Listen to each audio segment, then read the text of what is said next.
Una cosa no es justa por el hecho de ser ley. Debe ser ley porque es justa. Tal lo dijo Montesquieu. Un ameno y cordial saludos a todos los audiovisores que se nos vienen conectando por sala Zoom y vía Facebook Live de la Asociación Jurídica Derecho en Línea. En esta oportunidad les saluda Cristian Michael Guamán Lisa en calidad de moderador. Continuando con el curso de especialización de Derecho Penal, parte general, a cargo del docente Pavel Mauro Gamarra Salvador. Hoy viernes estará disertando la sesión número 3, como ustedes ya han venido desarrollando la sesión 1 y la sesión 2, con el tema Los principios de derecho penal. En tanto, en nombre de la Asociación Jurídica Derecho en Línea, le damos la bienvenida a nuestra casa de estudios. De igual manera, estimada comunidad jurídica, si tienen alguna pregunta, alguna duda, no duden en lanzar la manito para darle el acceso al micro y pueda participar con el ponente interactivamente. Entonces, dejando todo recalcado, le dejamos con el ponente. Te cedo el uso de la palabra, mi buen amigo Mauro. ¿Qué tal? Muy buenas noches a todos los presentes. Gracias por la presentación. Vamos a hablar respecto a un tema, creo yo, que es esencial, bien, pues fundamental, claro. Ha habido casos que han llegado vía recurso de casación y que se han resuelto con principios del derecho penal, bien. Entonces es fundamental tener presente cada uno o para qué sirve los principios. En realidad, corresponde explicar, en este caso, sobre el derecho, bueno, más que todo el principio de legalidad, ¿ya? Pero quiero también hacer mención en unos cuantos principios, bien, también para explicar un poquito más, pero el 80% voy a centrarme en el principio de legalidad. Bien, voy a compartir las diapositivas, a ver por favor si se puede visualizar. ¿Me confirman por favor si se visualizan las diapositivas? ¿Es correcto, Mauro? ¿Todo conforme? Muy bien, muchísimas gracias, estimados colegas. Vamos a justamente ya les estaba haciendo mención a revisar lo que sería en este caso principios del derecho penal. Ya en la primera sesión hemos analizado lo que sería en este caso el control social, dónde se encuentra ubicado el derecho penal en nuestro ordenamiento jurídico. En la segunda sesión hemos hablado sobre las teorías de la pena. Recordará cuáles eran las dos teorías de la pena. Vamos a ver, a interactuar un poquito con ustedes. Recordarán cuáles eran las dos, claro, las dos teorías que se habla o que se ha analizado. Absoluta y relativa, ¿no? Muy bien, la absoluta y la relativa. Estimados colegas, ¿cuál de los dos dicen que la finalidad de la pena, perdón, que la finalidad es identificar, pero mediante la retribución? La retribución, muy bien, la absoluta. Y mediante la prevención, ¿m?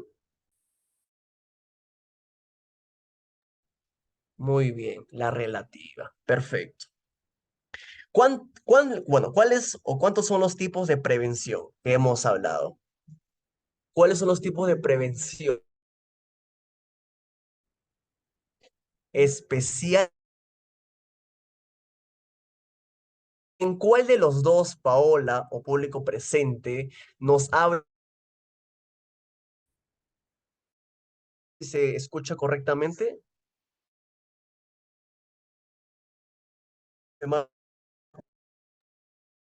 Estimado Por favor, Mauro, si se... te quedas en algunas partes, se escucha entrecortado en algunas partes. A ver, ahora sí, ¿me escucha? ¿Se escucha bien ahora? Ahora sí, conforme. Cualquier consulta, cualquier cosita, por favor, escriben, bien, y con toda confianza puedo buscar una solución más correcta. ¿Bien? Ok. Entonces, le estaba preguntando en cuál de los dos se habla de una, o se dirige al público en general, a una sociedad colectiva. ¿Cuál de los dos? ¿Cuáles tipos de prevenciones? en la general, ¿no? Y obviamente en la especial es hacia un individuo. Muy bien, correcto. Ya han aprendido, estimados colegas. Ya saben el tema uno y el tema 2. Ahora quiero centrarme, exacto, Paola, ahora quiero centrarme en lo que sería en este caso los principios. Si bien es cierto, en la lista de los temas sale que debo enseñar el principio de legalidad, pero quiero darme el atrevimiento, digo atrevimiento con todo respeto, de poder también hablar un poco acerca de algunos cuantos principios que para mí son importantes también. Bien, hasta aquí alguna duda para ya entrar poco a poco en el tema. ¿Me confirman, por favor, para ya explicar el tema en sí? ¿Todo claro? ¿Empezamos ya? Sí, ¿Me correcto. confirman, porfa? Perfecto, gracias. Ok, vamos a hablar ahora sobre un concepto, bien, creo yo que los principios, un principio es fundamental porque nos va a ayudar a nosotros, tanto abogados como también a los juzgadores, ¿no? A poder partir justicia. Pero ¿para qué cosa exactamente serviría el derecho, un principio del derecho, del derecho penal? ¿Para qué serviría un principio? ¿Qué cosa tiene de relevancia un principio? Tal vez limita algo, tal vez controla. ¿Qué cosa hace un principio? ¿Qué cosa hace? ¿Qué cosa tiene de esencial, de primordial un principio del derecho penal? Claro, si bien es cierto, se encuentra en la sección del título preliminar, que es algo sagrado, ¿no?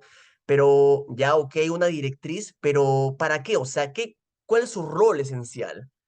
Nos permitirá resolver casos complejos, ok, pero para eso tenemos, Anthony, la jurisprudencia, la doctrina, la costumbre, ¿no? Los principios generales del derecho. Limita. Pero ¿qué cosa va a limitar, Francesca? ¿Qué cosa va a limitar, Paola? ¿Qué cosa va a limitar? ¿Qué cosa va a limitar? Ok, pero ¿cómo se llama eso? ¿Qué cosa limita? Lo hemos hablado en la sesión anterior, el jus poniente. Va a limitar el poder punitivo, es decir, el jus poniendi del Estado. Porque habíamos dicho que al Estado no le cuesta nada, ¿qué cosa? Imponer cualquier tipo de pena. Ah, tú has robado ya, ven para acá. 20 años. Oye, pero ¿por qué? Proporcionalidad, ¿no? No, no, no. 20 años. Entonces, imagínense cuánta arbitrariedad y cuánta injusticia habría. ¿Se imaginan? Supongamos que Paola Cassandra comete un delito de estafa, ¿ya? Normalmente la pena, supongamos, ¿ya? Es entre 6 a 10 años y solamente estafó. No hay una circunstancia agravante. Entonces, cometió estafa. Si bien es cierto, debe responder penalmente, ¿ya? Pero a la pobre Cassandra le dan 10 años todavía. 10 años. Entonces, esto se estaría vulnerando. Un principio. Dígame cuál principio se estaría vulnerando. No me digan legalidad, ¿ah? ¿Qué principio se estaría vulnerando? ¿Cómo se llama? Comienza con P. Hay una balancita, ¿no? ¿Cómo se llama ese principio? Principio de, que también vamos a hablarlo a continuación, y creo yo que supongo que han revisado el aula virtual, ¿ah? Y ahí están los materiales. ¿Han revisado los materiales, colegas? ¿Quién revisó el material de esta sesión? ¿Quién, debido proceso no es un principio, ¿eh? ¿Quién ha visto las PPTs, estimados colegas? ¿Quién revisó el material para poder interactuar? Ya os sé que es proporcionalidad, pero ¿quién ha revisado? Exactamente, Tatiana. Proporcionalidad de las penas. La pena que está imponiendo acá el juzgador no es proporcional. Porque si bien es cierto, debe responder, pero claro, debe justamente coincidir, debe ser congruente la pena que tú vas a convocar y obviamente la pena que tú vas a imponer a un futuro. No es proporcional. Y ya vamos a hablar eso después, en un momentito, unos minutos, por favor. Pero quería preguntarles esto, porque es esencial. ¿Para qué sirve un principio? Y acá, como la mayoría ha respondido, va a limitar. ¿Pero qué cosa limita? Limita el Dios poniendi del Estado, el poder punitivo estatal en el desarrollo de las relaciones sociales. No pude encontrar el material, recién estoy aprendiendo a usar la página, creo, solo encontré los videos. No te preocupes, Catalina, no te preocupes. Al finalizar vamos a ver si podemos hacer un tutorial para poder enseñarte cómo puedes acceder al material. ¿Ven? Segundo, orientan y limitan las decisiones del Estado, ¿no? Una consulta, estimados colegas. ¿En nuestro ordenamiento jurídico está permitido las analogías? ¿Está permitido las analogías? Doctor, ¿qué es analogía? Pero primeramente dígame, ¿está permitido las analogías? O la pregunta del millón sería, ¿qué cosa es una analogía? ¿Qué cosa es una analogía? Es una analogía. ¿Qué es? ¿Han escuchado tal vez analogías y lagunas vacías o lagunas del derecho? ¿Qué cosa? ¿Han escuchado eso en introducción, creo que es introducción al derecho o razonamiento jurídico? No recuerdo muy bien qué curso era. Creo que es introducción al derecho, donde nos decían sobre las analogías, los vacíos legales, qué cosa o cómo se resuelve un vacío legal, ¿no? ¿Cómo se resuelve un vacío legal, colegas? ¿Cómo se resuelve un vacío legal? ¿Mediante qué cosa se resuelve un vacío legal? ¿Qué se usa? Ya, pero ¿qué se usa para resolver un vacío legal? Lagunas. No, ¿qué cosa se necesita para resolver un vacío? Eso es otro tema, integración es otro tema, pero ¿qué se necesita para resolver o justamente analizar un caso complicado? Y claro, hay un vacío. Los principios generales del derecho, ¿no? El derecho, pues, justamente, que creo yo que es importante. Ese es un tema ya de principios, pero ¿a qué cosa yo iba? A que justamente nosotros, ya, en nuestro país, no está permitido el uso de las analogías. ¿Cuáles son esas dos analogías que creo yo que es fundamental? ¿Han escuchado del ad malam partem y el Alan Bonam? Disculpen, por favor, yo no sé mucho hablar en latín, las disculpas del caso.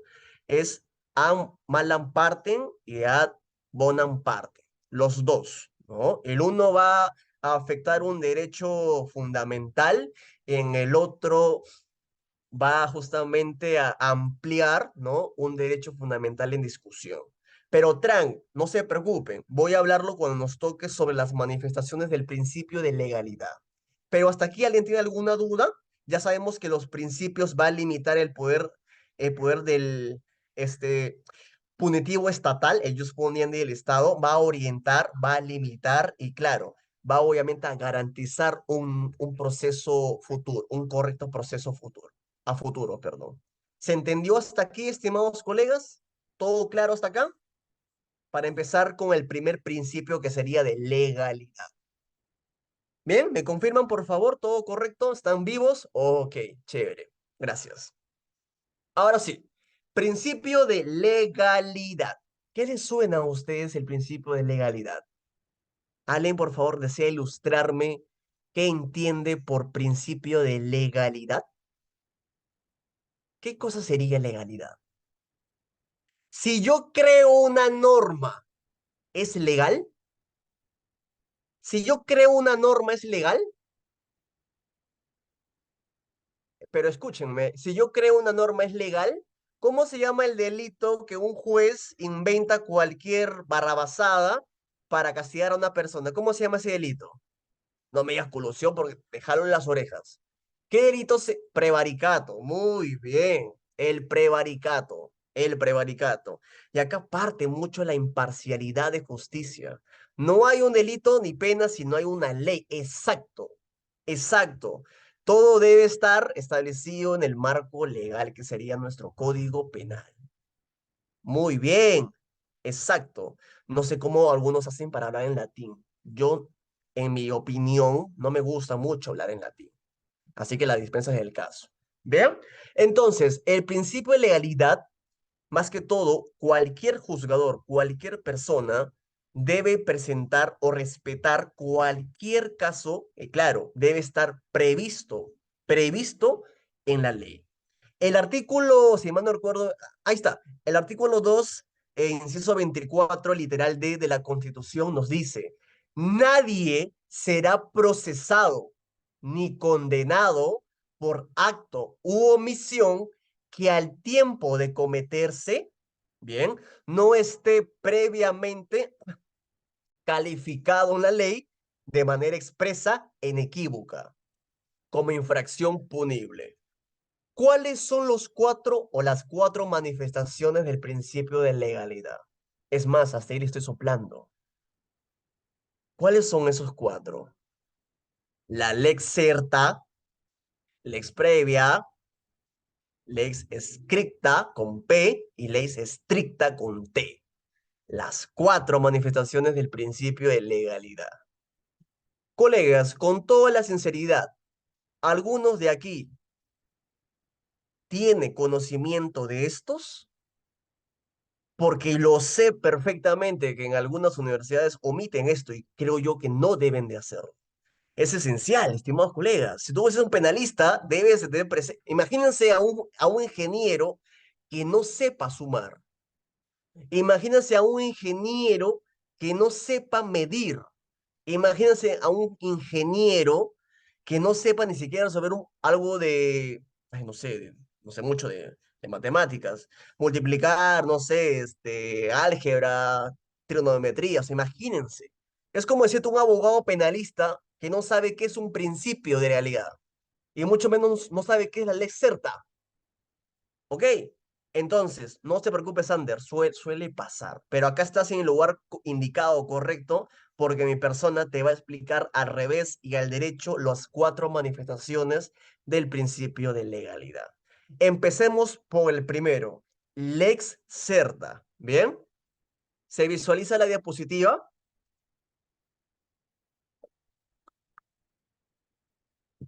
¿Se visualiza la diapositiva, colegas? Gracias, Nancy. Genial. Vamos a arrancar con la primera manifestación de legalidad. Nos dice la lex certa. Cuando hablamos de lex certa, nos dice más que todo esa relación normativa, ¿no? Esa relación normativa de taxatividad. Pero ¿qué cosa quiere decir esto, doctor? No entiendo. Lo que sucede es que la lex certa como tal nos dice lo siguiente.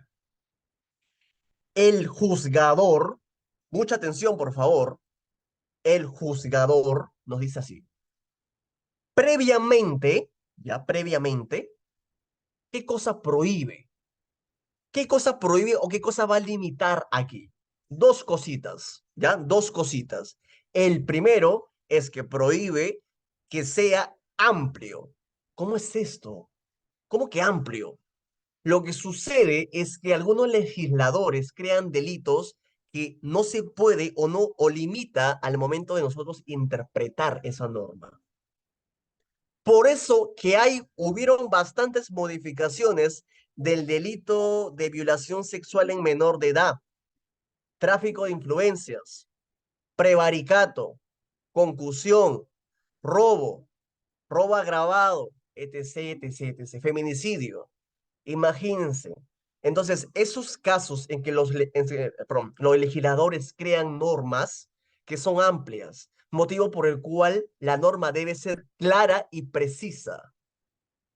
Usar un lenguaje que se pueda interpretar correctamente. Esas dos cositas son importantes.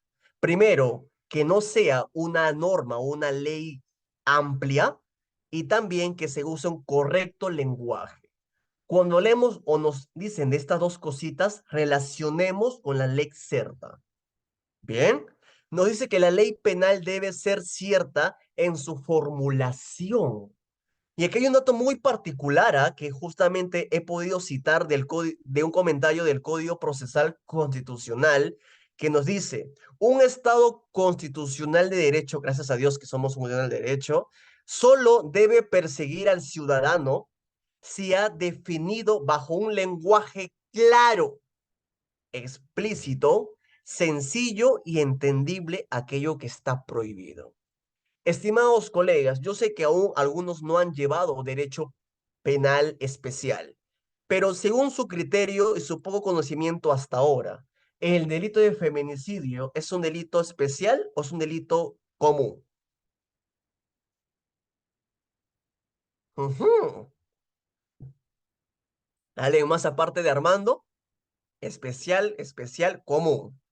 En acuerdos dicen que es común, pero quiero su criterio de ustedes. ¿Es especial o es común? Y yo sé por qué me están diciendo que es especial. Seguramente van a citar el acuerdo plenario 1/2016. Especial, especial, común, común. Colegas, la redacción del artículo 108b del Código Penal nos dice el que mata a una mujer. Nosotros, ¿qué entendemos por ese el qué? ¿Qué significa el qué? Entonces, a ver, cuando yo digo el que mata a una persona, de una manera, de una interpretación literal, podemos decir que sería el hombre, pero de una manera sistemática podemos decir que sería cualquiera, ¿no? Entonces, acá hay mucha confusión respecto a quién sería el sujeto activo. En el acuerdo plenario 1/2016 se han cansado la Corte Suprema, están justamente, si mal no recuerdo, fueron 19 fundamentos que explica el sujeto activo.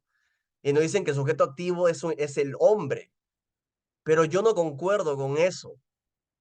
Para mí es un derecho común, no es un delito especial, ¿ya? No es un- por la condición es muy aparte, porque hay personas que son misóginas y claro, eso ya entra en un tema de tipicidad subjetiva, ¿ya? Una persona misógina entra en una tipicidad subjetiva, pero hablando de forma objetiva, para mí el delito de feminicidio es un delito común. Y muy aparte a ello, ¿a qué vamos? ¿O por qué cito este tipo penal? Porque la norma o el legislador no fue claro al momento de redactarla. Nos dice el qué y hay mucha confusión y problemática. Hay acuerdos plenarios, recurso de nulidad, la reciente en Junín, de Lima Este. Entonces hay una disputa. Entonces para mí esta debe ser modificada. Yo siempre lo he dicho, debe ser modificada, debe ser reformada este tipo penal. Entonces no hay un lenguaje, creo yo, claro, preciso.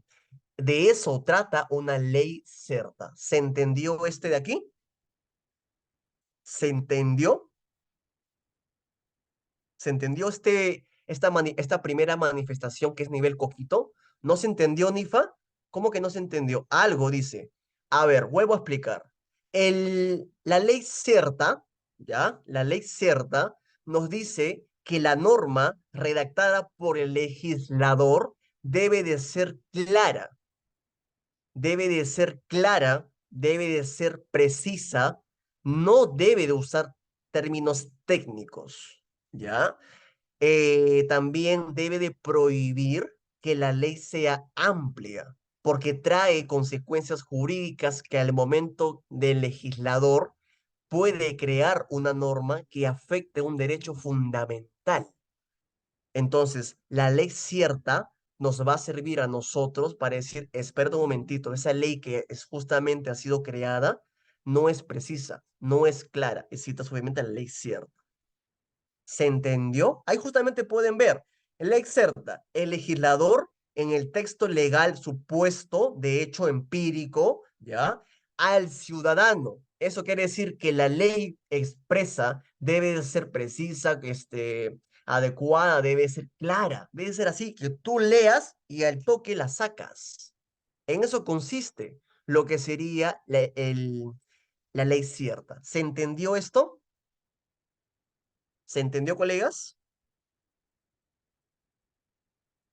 Ok, chévere. Ley estricta. Escuchen por favor con la T.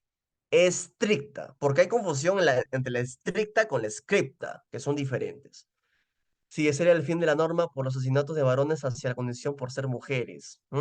Yo tengo ahí una gran crítica sobre el delito de feminicidio, en aspectos positivos y aspectos negativos. La ley estricta, ya estricta como tal, nos dice lo siguiente. Primer dato importante, que la ley estricta como tal nos dice, o más que todo, va a prohibir. Pero ¿qué cosa prohíbe la ley estricta, colegas? ¿Qué cosa prohíbe? Ya le hemos hablado también. ¿Qué cosa prohíbe? La aplicación de la retroactividad, ¿ya? La aplicación de la retroactividad. Retroactividad. Bien. La ley estricta, escuchen por favor con la T, estricta, va a prohibir la aplicación de la retroactividad. ¿Alguien sabe ¿Qué significa cuando un principio, bueno, cuando se usa la aplicación retroactiva? ¿Han escuchado de la ley penal en el espacio o en el tiempo? Es nivel coquito eso, ley penal en el espacio y en el tiempo, correcto. Cuando hablemos de ultraactividad, retroactividad y retroactividad, claro, la irretroactividad de la ley. Entonces, nosotros tenemos que tener presente que la ley estricta prohíbe la aplicación retroactiva. Pero ¿cuándo no prohíbe? Ustedes díganmelo, ¿cuándo no prohíbe la retroactividad? ¿Cuándo no está prohibido? Cuando favorece al reo. Claro, pues, cuando favorece al reo. Ahí sí no está prohibido. ¿Se entendió este de aquí? ¿Se entendió la ley estricta? Únicamente dices, espérate un momentito. Esta manifestación prohíbe. ¿Pero qué cosa prohíbe? ¿Cómo? Prohíbe la aplicación retroactiva. Pero salvo cuando favorezca al reo. Ahí sí no. Lo de amarillo me parece muy interesante. La ley penal debe de ser estricta en su interpretación. Ello importa que el texto legal debe ser entendido restrictamente para delimitar la norma o el núcleo de su significado prohibitivo. Colegas, una consulta. Cuando nosotros mencionamos, en este caso, situaciones en que normalmente hay un gran abuso de poder por parte de la fiscalía, al momento, supongamos, de prisiones preventivas, etc., etc., etc., que no quiero discutir ahora, hay una mala interpretación. Hay una mala interpretación de la norma, también justamente en los casos de que se aplica tal vez la retroactividad, pero eso no debe ser así. La retroactividad únicamente se aplica cuando favorece a reo y cerrado. Ley estricta no es igual que la escrita. La escrita es todo por escrito, ¿ya? La ley estricta únicamente nos dice que prohíbe el uso de la aplicación de la retroactividad. ¿Se entendió este de aquí? ¿Me confirman, por favor, para explicar la previa? Lex previa, como se dice. ¿Me confirman, por favor? Chévere. Muy bien, gracias. Ok. Lex previa. Acá, colegas, cuando hablemos de lex praevia, nos dice bueno, un dato importante de la lex praevia es lo siguiente. Acá hay un mandato, un caso de vigencia, un caso importantísimo cuando hay situaciones que el derecho no recurre. ¿Alguien se acuerda para qué sirve el control social en el derecho penal? ¿Alguien se acuerda para qué sirve el derecho, perdón, el control social? ¿Se acuerdan la primera clase que hemos hablado? ¿Qué cosa significa lo que sería en este caso para regular? ¿Qué más? ¿Qué más, aparte de eso? Mantener a la ciudadanía en orden, regular las conductas de las sociedades, ¿ok? ¿Cuántos tipos de controles hay? ¿Hay tres? ¿Cuáles eran esos dos? No me acuerdo yo. Formal e informal. ¿En la formal quién estaba? ¿En la formal quién estaba? ¿Quién estaba en la formal? El Ministerio Público, el juez, ¿verdad? Y en la informal, ¿quién estaba?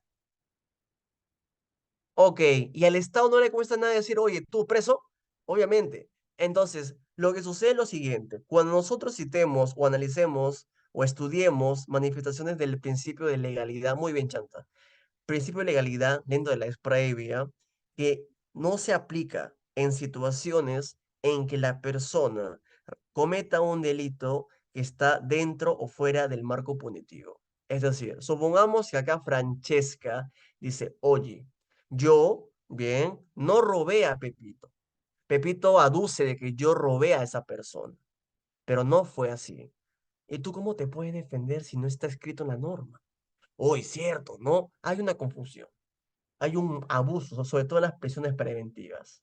En las prisiones preventivas, bien, si la persona no sabe, acá hay 5 presupuestos, materiales, perdón, 3 formales y 2 que son jurisprudenciales. Si tú no cumples con uno de ellos, entonces obviamente no puedes tú poner prisión preventiva. Supongamos, colegas, supongamos, ustedes, les voy a adelantar algo, una medida de coerción eh, se rige bajo principios. Uno de ellos es el principio de legalidad. Tú no puedes imponer una medida de coerción que no existe o no está en la ley. Si tú me inventas una medida de coerción, obviamente atentaría al principio de legalidad. Necesitarías cualquiera de las manifestaciones que se pueda relacionar. Entonces, cuando hablemos nosotros de cualquier tipo de manifestación, tenemos que analizar cuál de estos se puede relacionar al caso en concreto. Bien, no citemos por citar, porque va a haber una confusión de conocimientos respecto a esto. Entonces, como nosotros somos sabios y futuros penalistas, vamos a decir, esta es para Evia, esta es la certa, esta es la estricta y esta es la scripta. ¿Ya? Cuando hablemos de estas circunstancias, tenemos que tener presente que, claro, son situaciones que puede ser confuso a lo largo del tiempo, pero cuando ya interpretamos de forma correcta como la previa, podemos decir sí, la ley es esencial para que se pueda cumplir y, claro, limitar el poder punitivo del Estado. ¿Correcto? ¿Alguien tiene alguna duda hasta aquí? ¿Alguien tiene alguna duda hasta aquí? ¿Colegas? ¿Alguien tiene alguna duda hasta acá? ¿Me confirman, por favor, si alguien tiene alguna duda? Ok. Y la ley escrita, ¿qué cosa sería la ley escrita?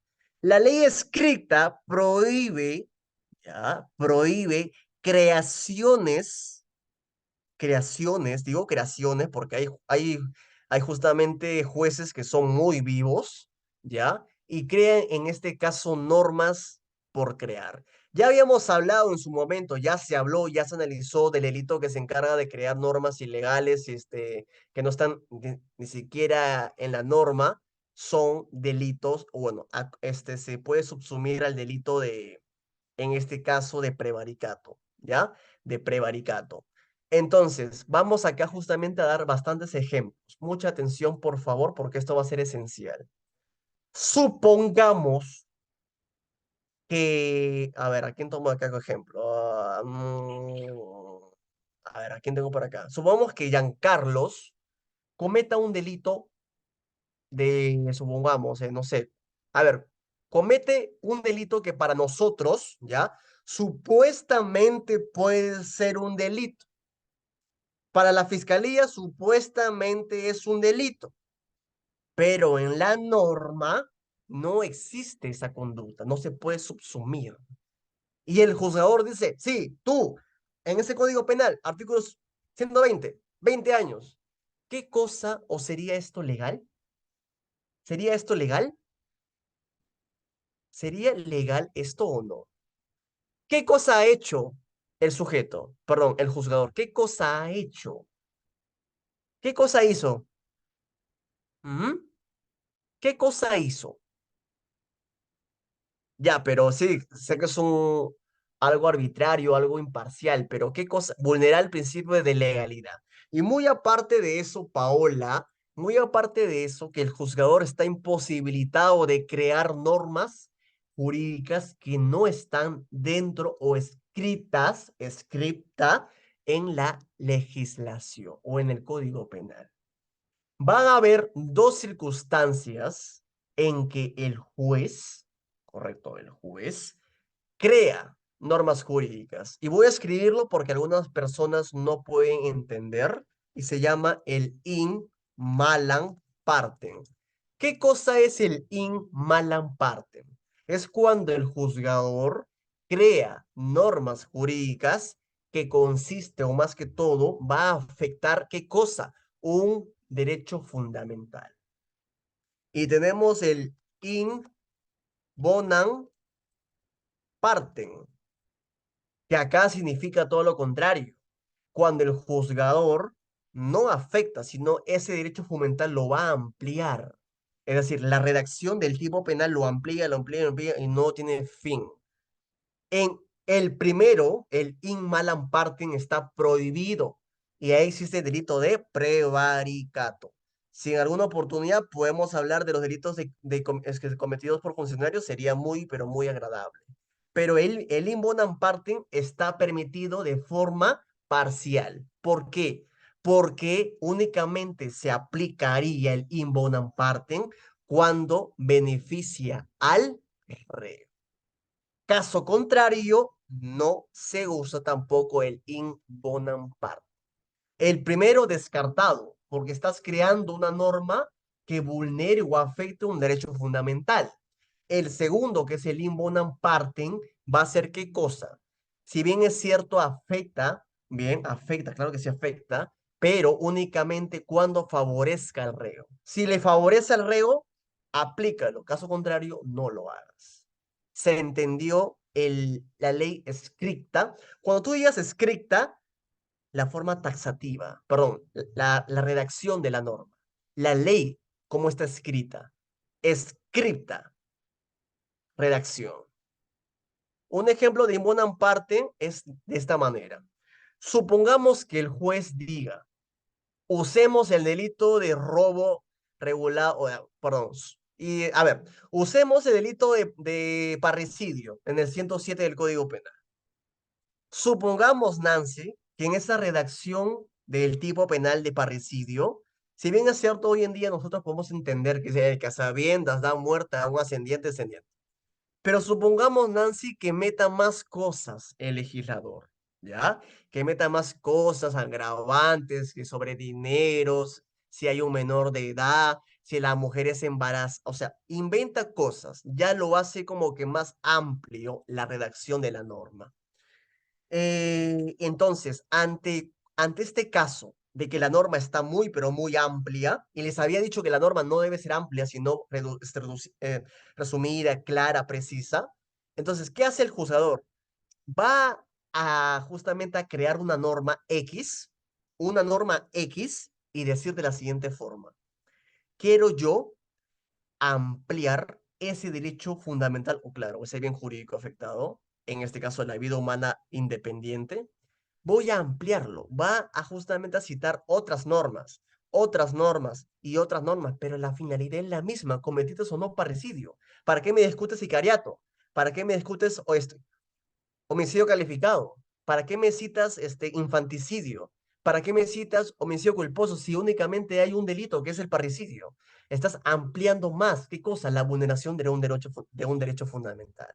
Ante este caso, tú no puedes hacer eso, porque la ley te prohíbe que tú cometas eso, salvo que favorezca al reo. Si favorece al reo, bacán. Caso contrario, no. ¿Para qué citas ¿para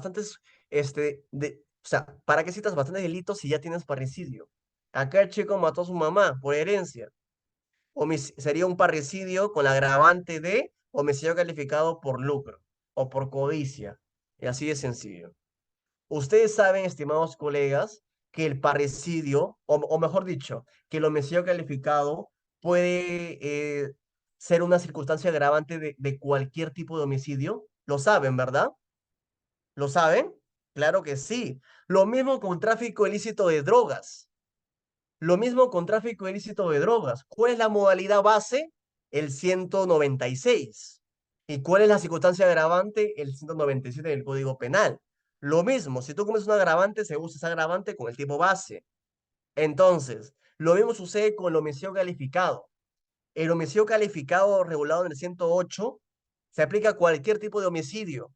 Supongamos que acá yo soy, supongamos, el papá de Paola Casado. Supongamos que yo sea el papá y yo la mato a ella. Pero ¿qué cosa hago? ¿Cómo la mato? Por traición. ¿Y qué cosa es la traición? ¿Cómo se llama técnicamente la traición? ¿Cómo se llama la traición? ¿Cómo se llama matar por traición? Alevosía. Entonces sería, cometió el delito de parricidio, bien, en concordancia con el artículo 108 del Código Penal, circunstancia agravante por alevosía. Y está, has cometido aparte el parricidio y se te aplica el agravante por matar por alevosía. La alevosía es matar por traición o por sorpresa, que es una circunstancia agravante. Imagínense, tan bonito y amplio es el derecho penal, tanto general como en la parte especial. Bien, ¿se entendió hasta aquí? ¿Se entendió? ¿Se entendió? Doctor, ¿puede hacer un ejemplo de... Lo que sucede, Albert, que el Lima Lamparten está súper sencillo, porque nos dice que cuando el jugador crea una norma que atende contra un bien, contra un derecho fundamental. Supongamos que yo sea el juzgador y voy a imponer una pena o un delito que no se encuentra previsto en la ley. Entonces, ese delito se llama prevaricato, Albert. Es, para mí el prevaricato es un delito especial porque únicamente sanciona tanto al juez como al fiscal. Si el fiscal solicita una medida de coerción o cualquier este, solicitud fiscal que no esté bajo el principio de legalidad, o sea, que no está escrito, ¿correcto? Tú no puedes hacer eso porque en caso contrario cometes prevaricato o inventas una norma. Supongamos, el delito de, supongamos, taxamanía en el 109. ¿Cuál 109, papá? No hay 109. ¿Qué hablas? Ah, ok. Has inventado una norma para afectar un derecho fundamental, Albert. Caso contrario, a ti se te va a investigar por prevaricato. El prevaricato es un delito especial, ¿ya? Es un delito especial que únicamente sanciona al juez como al fiscal. Perfecto. ¿Se entendió, Albert? Ese es un Imalan Parten, cuando un juez crea una norma jurídica que afecte un derecho fundamental, porque está jugando con la libertad de una persona, no con cualquier cosa. ¿Bien? Ok, perfecto. Vamos a hablar del segundo principio, que es de lesividad. ¿Han escuchado de este principio, colegas? ¿De lesividad? ¿Mm? Es sencillo, ¿verdad? Su propio nombre lo dice. ¿Qué cosa se requiere? ¿Qué cosa se requiere cuando hablamos de lesividad? ¿Qué cosa se requiere, colegas? ¿Mm? ¿Qué cosa se requiere cuando hablamos de lesividad? Lesión de un bien jurídico. Sí o sí debe haber una lesión tanto abstracta como concreta. Tanto abstracta como concreta, pero ha habido una lesión a un bien jurídico. Eso es justamente lo que nos dice el principio de lesividad. El bien jurídico no es creado por el ordenamiento jurídico. El ordenamiento jurídico no crea bienes jurídicos, sino por la realidad de que estos interactúan en los seres humanos. Eso es muy importante, colegas. ¿Ya? Ok, esto de aquí es muy importante. El principio, cuando los manifestantes dañan una propiedad del Estado que... ¿Cómo? Cuando los manifestantes dañan una propiedad del Estado. Lo que sucede, Yesenia, es que hay tipos de daños. Daños leves y daños agravados, que son obviamente que atentan contra el patrimonio y hay una circunstancia agravante que recae sobre cualquier bien que le pertenezca al Estado. Eso ya es otra cosa. Ya, esa ya es otra cosa. Pero ahí puede encajar con cualquiera. Puede encajar con daños, puede encajar con disturbios, etcétera. Pero creo yo que el más cercano puede ser daños. Hay dos tipos de daños, Yesenia. Daños simples y daños graves, si mal no recuerdo. ¿Ya? Pero hay dos tipos de daños. Entonces, les hablaba, el principio de lesividad enseña que nadie debe ser perseguido por conductas que no afecten o arriesguen bienes jurídicos penales. Nadie puede ser perseguido. Oye, sí, tú has cometido un hurto, pero escúchame, si bien si el hurto has ocasionado un daño, has sustraído el bien. No, no, no. Entonces, ¿por qué vas a ser perseguido? No, no hay una lesión al patrimonio. Ah, cierto, no. Obviamente. Bien, vulnera el principio de lesividad. Se requiere sí o sí una lesión a un bien jurídico. ¿Correcto? ¿Alguien sabe en qué consiste o qué trata o qué significa o qué es sobre un delito de peligro abstracto?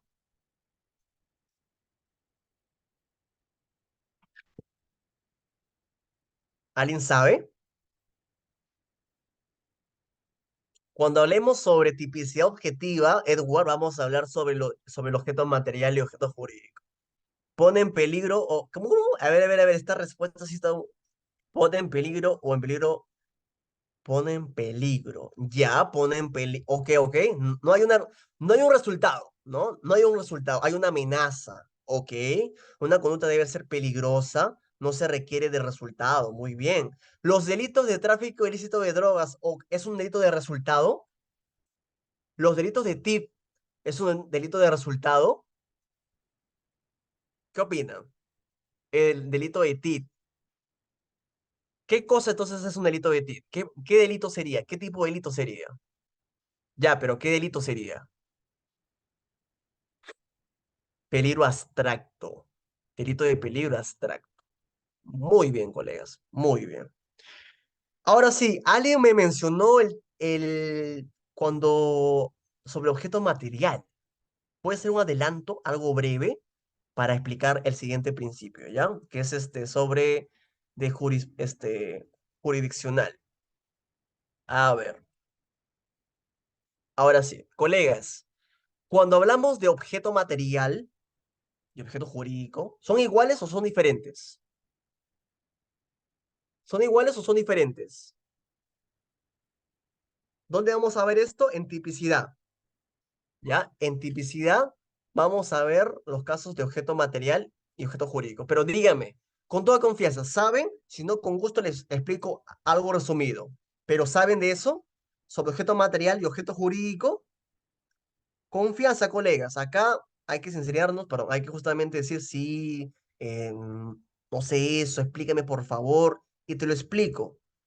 Ok, no se preocupe, yo con gusto les explico algo resumido, porque cuando hablemos de tipicidad, vamos a hablar sobre objeto material, sobre sujetos de la acción, verbo rector. ¿Qué es verbo rector? O sea, yo voy a desmenuzar cada tipo objetivo y subjetivo, y así que no se preocupe.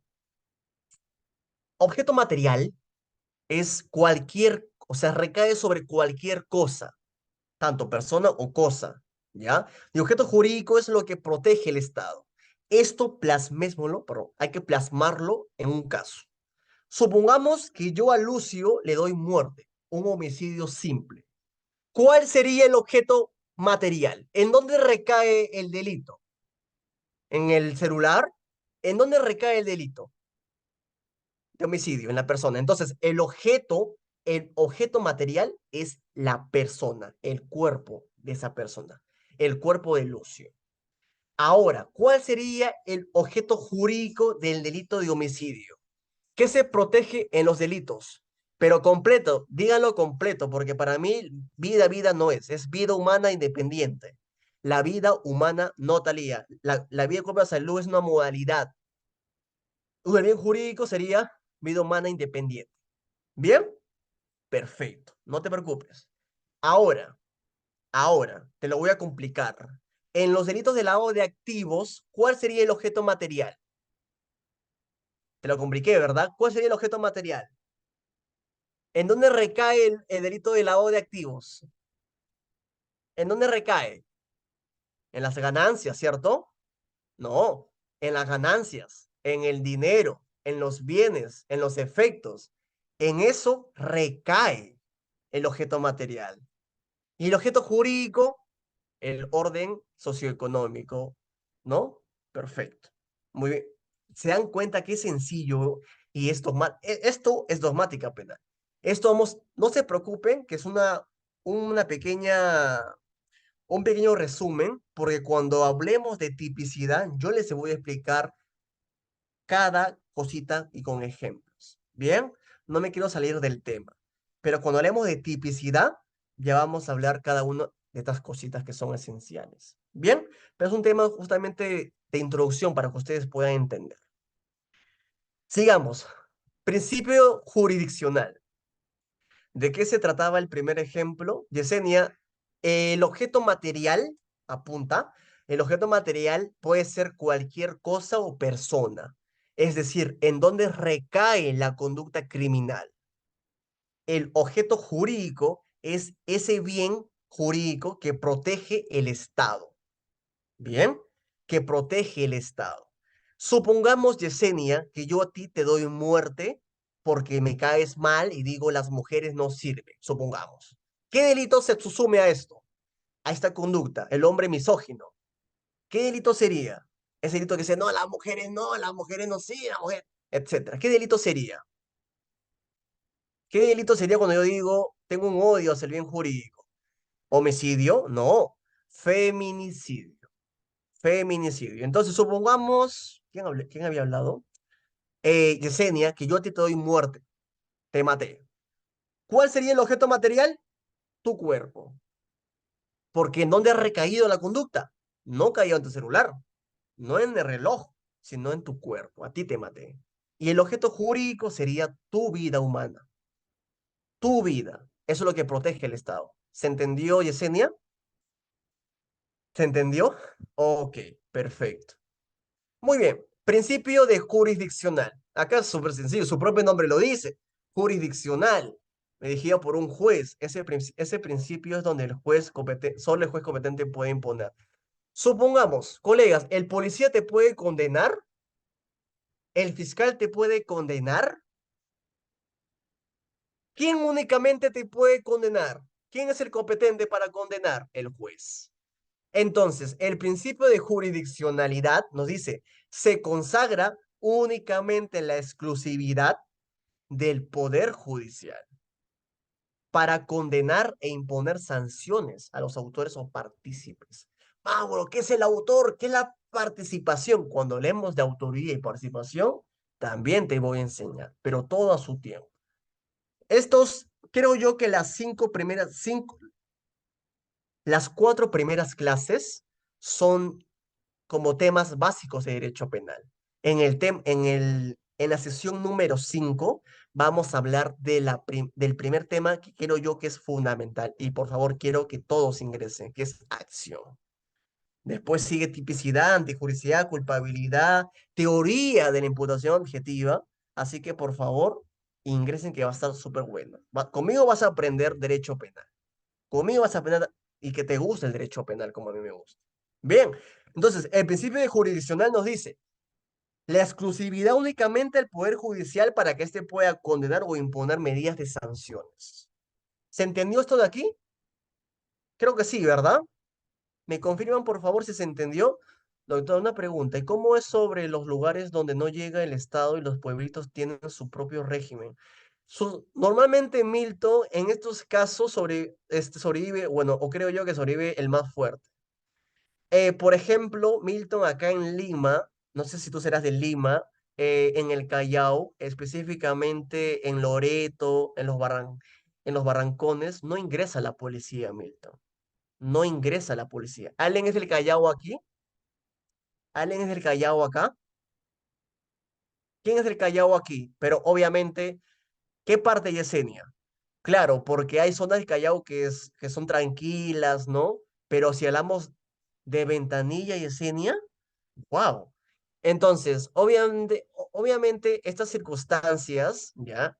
Estas circunstancias en donde la policía no ingresa, no es porque sea miedo, sino es porque es esa o ese pueblito tiene su propio, ¿ya? Tiene sus propias reglas, nadie ingresa, la policía no ingresa, la gente fuma marihuana por doquier, roban, secuestran, extorsionan, no ingresan, debido a que la mayoría de esos delincuentes portan armas de fuego y están rodeados de armas de fuego.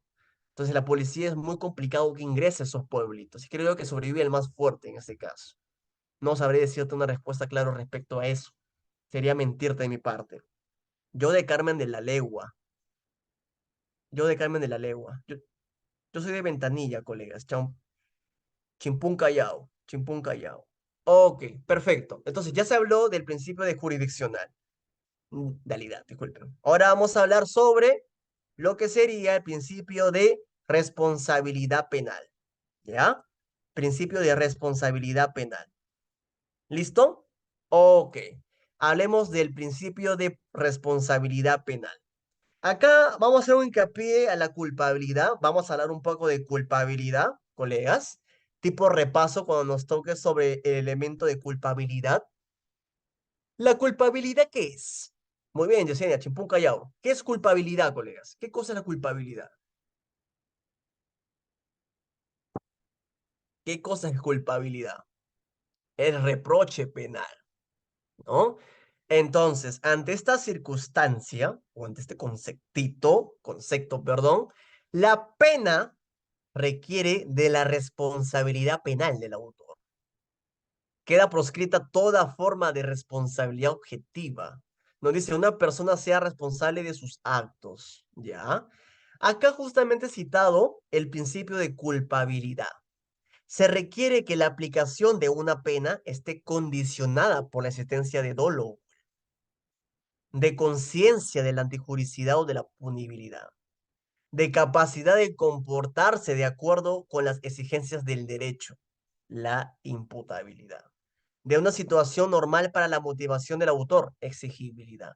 Cuando nosotros hablemos de culpabilidad, colegas, mi persona te va a enseñar los tres elementos esenciales para la culpabilidad. Primero, la imputabilidad. Segundo, el conocimiento de la antijuricidad. Y tercero, la exigibilidad de otra conducta. Así que no se vayan a preocupar. Únicamente lo que yo siempre aconsejo a los alumnos es lo siguiente. No te apresures, no te apresures. Si a ti se te habló un tema, no te vayas a otro tema y leas otros temas, porque te vas a confundir. Lo que te sugiero es que repases ese tema. Repásalo, revese al derecho. Haz tus resúmenes, tus mapas conceptuales. Tú conócete la forma como tú puedes estudiar. Bien, entonces, no te adelantes. Cuando hablemos de culpabilidad, mi persona te va a enseñar los tres elementos al revés del derecho con ejemplos y jurisprudencia también. Entonces, no te preocupes. Cuando hablemos de culpabilidad, te voy a enseñar el principio de culpabilidad y todo lo que conforma la culpabilidad como tal. Más que todo, el principio de responsabilidad es que una persona debe ser culpable mediante el reproche penal. Un menor de edad no responde penalmente al menor de edad, porque es un inimputable. Mauro, ¿qué es una inimputabilidad? Eso no me has enseñado. Cuando hablemos de culpabilidad, te voy a explicar qué es la inimputabilidad. Tal vez yo te puedo decir ahorita que una causal de anomalía psíquica, que es la idiotez o retardo mental, tú no sabes qué es, porque yo te voy a explicar cada una de estas circunstancias dentro de la anomalía psíquica, que es una de las causales de inimputabilidad.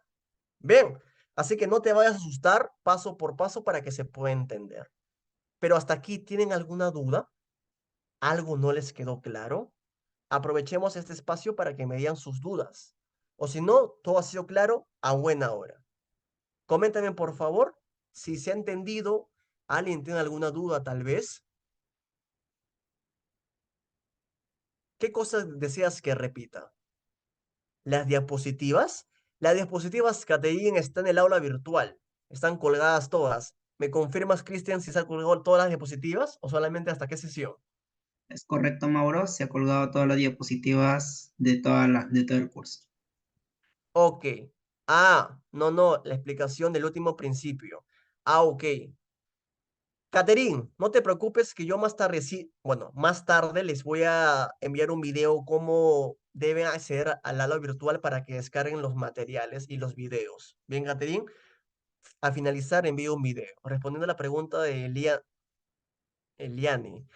Bueno, ok, el principio de responsabilidad penal nos dice que una persona previamente debe ser reprochable penalmente, es decir, culpable. ¿Por qué? Porque hay casos de que un menor de edad no comete delito. ¿El menor de edad comete delito o no comete delito? Ya lo hemos hablado. ¿Qué cosa comete el menor de edad? Es un infractor. Por eso que hay un código de niños y adolescentes. No, falta no. Por favor, siempre digo a mis alumnos que el menor no comete ni delito ni falta, porque la falta lo puede cometer cualquiera. Supongamos que Francesca Blanco está almorzando conmigo y me dice, oye, voy a un rato a irme porque me están llamando. Sale y la condenada se fue todavía y me dejó solo. Entonces yo he cometido una falta. Teniendo mayoría de edad, yo he cometido una falta. Entonces la falta lo comete tanto cualquier persona. El menor de edad es un infractor penal. Bien, perfecto. Entonces, supongamos que el menor de edad ha matado a una persona y el fiscal te dice, sí, él, sicariato, vamos, fiscalía, un fiscal penal. ¿Puede intervenir un fiscal penal? ¿Interviene un fiscal penal en los delitos cometidos por menores de edad? ¿Qué fiscal interviene? El fiscal de familia. Muy bien. Fiscal de familia interviene. Entonces, respondiendo a tu pregunta, Eliane, el principio de responsabilidad penal se consagra en el principio de culpabilidad. Nos dice que únicamente la persona puede ser responsable penalmente cuando sea culpable, cuando haya un reproche penal. Si esta persona no es menor de edad, no presenta anomalía psíquica, no tiene grave alteración de la percepción ni la conciencia, es una persona imputable, a él sí, tráemelo, ven para aquí, qué cosa pasó, 20 años para adentro.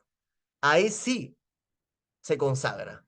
Pero caso contrario, si es una persona coloquialmente hablando y con todo el respeto que se merece, una persona loquita, este no responde penalmente porque tiene problemas. Tal vez retardo mental, grave alteración de la percepción de la conciencia. Y ya no es una persona imputable, sino una persona inimputable. Mauro, ¿cuál es la diferencia entre los dos? ¿Cuál es la diferencia entre imputable e inimputable? La persona que es imputable es porque tiene la capacidad penal para responder. Una persona inimputable es cuando no tiene la capacidad penal para responder. No se preocupen, como ya había dicho, cuando nos toque hablar sobre culpabilidad, que es uno de los, que es el último elemento de la teoría de delito, te voy a explicar paso por paso esto. Pero este principio únicamente nos dice que la persona debe ser culpable penalmente y de ahí responsable, nada más. ¿Se entendió? ¿Me confirman, porfa? ¿Sí se entendió? Colegas, público presente, ¿alguien más tiene alguna duda? A ver, Cristian, me comenta, por favor, ahí. ¿Me ayudas? Correcto, creo que todo está entendible, estimado Mauro. Si alguien Sí, ¿todo se tuviera, entendió? claro, si alguien tuviera alguna pregunta o alguna consulta o palabras de elogio, puede alzar la manito y para darle acceso al audio. Mauro, ¿te parece si aprovechamos este tiempo para enseñarles el aula virtual? Sí, por favor.